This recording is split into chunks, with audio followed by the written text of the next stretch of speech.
depends with the asset classes. So probably for offices, it's difficult to get interest for assets out of Madrid and Barcelona markets. It plays more or less the same way for logistics.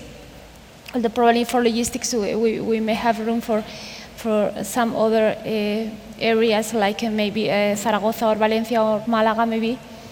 When it comes to retail, particularly for large shopping centers, our investors, they tend to focus on the quality of the catchment area and the position of the asset in terms of catchment area coverage and level of dominance. And probably once this has been properly stated, the interest can go to any place in the country.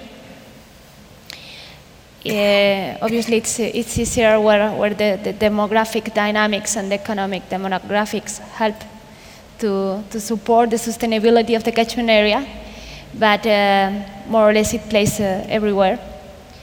And for Resi, I would say that several Spanish cities are of interest, and this is probably something that changed. The same place for hotels. And this, I would say that cities like Bilbao, that was probably out of the scope, not so much, but now it's certainly of interest.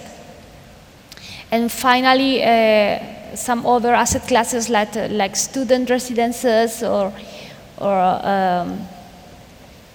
maybe hospitals or this kind of alternative assets, again, are analyzed in the context of the area where the business is created, and in this sense, cities like Valencia, Zaragoza, Malaga, or Bilbao could be of interest as well. Liquidity is obviously a point when you decide to have a look on these kind of places, but well, in many cases, the strategy is to put together a number of assets, maybe covering this kind of locations, just to create some volume for the portfolio to become attractive, and these are the cities and the sectors.